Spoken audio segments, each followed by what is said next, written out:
Voici une poubelle qui se trouve juste ici. Semences d'Alger. Assalamu alaikum. Ainsi, à l'école et pendant les cours, certains de mes collègues ou professeurs peuvent se moquer de l'islam et en rire. Et je déteste ça. Mais je ne peux pas sortir pendant les cours, sinon je vais avoir des ennuis, je serai marqué absent, etc. Suis-je donc un mécréant pour être resté en classe tout en me moquant de l'islam même si je ne l'aime pas? Dans quel pays es-tu? Algérie? L'Algérie est un pays musulman. Yaki, lève-toi pour ta religion et va parler au principal. Dis-lui qu'il se moque de l'islam en classe. Personne ne va t'attirer des ennuis. Pourquoi devons-nous toujours baisser la tête? Lève-toi pour ta religion et défends-la avec force, fermeté et diplomatie. Personne n'a dit qu'il fallait être violent ou irrespectueux, mais si tu ne me respectes pas, je ne te respecterai pas. Prends cela comme une règle d'or. Tu ne mérites pas d'être respecté lorsque tu manques de respect aux autres. Alors, défends ta religion, va voir le principal, prends un ou deux garçons qui pourront témoigner avec toi et qu'ils prennent des mesures disciplinaires contre ce professeur et ceux qui sont avec lui. Sabrine des Émirats. Assalamu alaikum wa rahmatullah. Salam alaikum. Je suis un converti et j'ai vu une vidéo sur YouTube montre un cheikh égyptien parlant d'une interview avec un djinn. Je n'ai pas regardé la vidéo en entier. Avons-nous le droit de le regarder en entier? Entrevue avec quoi? Il y avait un cheikh en Égypte et il a dit qu'il avait interviewé un djinn. Un djinn? Il y a 20 ans, oui. Et le djinn parle, c'est une interview en direct? Oui, ils ont dit que le djinn est entré dans le corps humain. Il n'a pas montré sa véritable forme. Je n'ai pas fini la vidéo parce que je n'ai pas envie de la regarder. Non, tu n'as pas besoin de la regarder. C'est simplement une perte de temps. Et tu as bien fait de ne pas la regarder. Le concept de djinn possédant des humains est un fait bien connu. Nous y croyons en tant que musulmans parce que ceci est mentionné dans le Coran, dans la sourate Al-Baqarah, chapitre 2.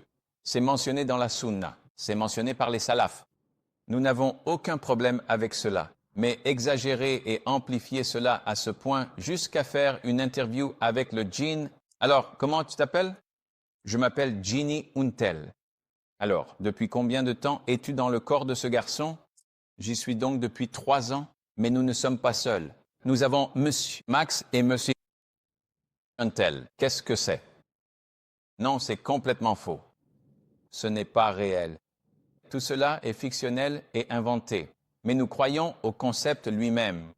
Le regarder est une perte de temps, cela ne vous apporte aucun bénéfice et ne vous rapproche pas d'Allah Azza wa Jalla. Afzan, originaire d'Inde. Assalamu alaikum. Assalamu Alaikum. Puis-je poser 2 questions? Non. Une personne jouait donc à un jeu vidéo dans lequel il est très doué pour ça et il dit « Ce n'est pas le destin, c'est mon talent ». Est-il un kafir? L'intention n'était pas de rejeter le père. Ce n'est pas une compétence. Ce n'est pas le destin, c'est mon talent. Non, cela ne veut pas dire qu'il ne croit pas au cadre, mais c'est de l'arrogance de sa part. Et il accumule des péchés pour atteindre un niveau de rejet de la volonté d'Allah, qui l'a béni pour qu'il soit doué. Que ferait-il s'il devenait aveugle? Montre-nous ton talent maintenant. Où est-il? Que se passerait-il si ses doigts étaient un peu paralysés ou s'il avait une infection qui l'empêchait de jouer? Où est ton talent maintenant? C'est donc immature, mais je ne pense pas qu'il rejette cadre. Car si vous lui expliquez cela et que vous dites que cela vient d'Allah, Allah vous bénit.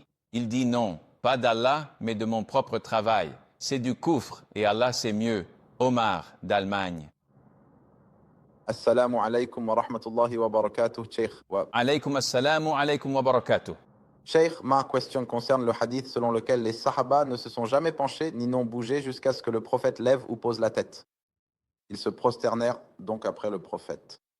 On voit donc beaucoup de frères dans la mosquée qui quittent le pilier avant l'imam ou qui se déplacent pendant que l'imam se déplace ou même qui atteignent le pilier suivant. Devant l'imam, la prière de ce peuple est-elle donc valable? Jazakallah khayran. Wa jazak. Le hadith que vous avez mentionné est authentique. Les compagnons disent que nous ne courbions pas le dos jusqu'à ce que le front du prophète touche le sol. C'est alors que nous tombons à la prosternation. De nos jours, dès que l'imam fait un petit pas en avant, les gens se précipitent pour se prosterner. Pourquoi? Pour montrer aux gens à quel point nous tenons à adorer Allah Azza wa Jal. Et voici l'une des façons dont les démons s'infiltrent dans votre esprit. Les gens se regardent lorsque l'imam s'assoit après s'être relevé de la prosternation sujoud. Les gens sont toujours en position de prosternation. Nous sommes à mi-chemin du tashahhud et l'homme est toujours en prosternation. Que fais-tu? Au bout d'un moment, vous le déplacez simplement, par exemple, vous dormez peut-être ou quelque chose comme ça. Et après la prière, il dit « Non, je ne dormais pas, je faisais des invocations, dua, yaki, ce que tu fais est haram. Tu dois suivre l'imam. » Le prophète t'a ordonné cela lorsqu'il a dit « S'il fait l'inclinaison, ruku, alors faites l'inclinaison. » Donc, tu ne dois pas trop retarder et en même temps, tu ne dois pas non plus précéder intentionnellement ton imam. Donc, si l'imam va pour la prosternation, sujud, dis, et il va en prosternation et que tu es déjà en prosternation avant lui. Intentionnellement, ta prière est invalide. Tu commets un péché et tu rends ta prière invalide. Pourquoi? Parce que le prophète a dit « Innama ju'ila al-imamu liyutamma bi » L'imam a été institué pour être suivi, pas pour être devancé. Donc si tu tardes trop, tu commets un péché. Et si tu tardes au point qu'il passe au pilier suivant alors que tu es encore dans le pilier précédent, alors ta prière, ce pilier, cette raka'a est invalide. Deuxièmement, lorsqu'il bouge, tu bouges après lui. C'est une sunna. Troisièmement, lorsqu'il bouge, tu bouges de façon identique à lui. Ceci est makrou, comme dans le cas de ces personnes qui, par ignorance, au moment où l'imam dit « Assalamu alaikum wa rahmatullah », le disent aussi, donnant le salam en même temps que l'imam. Donc, si l'imam ne dit pas le deuxième salam, ils vont juste rester bloqués là.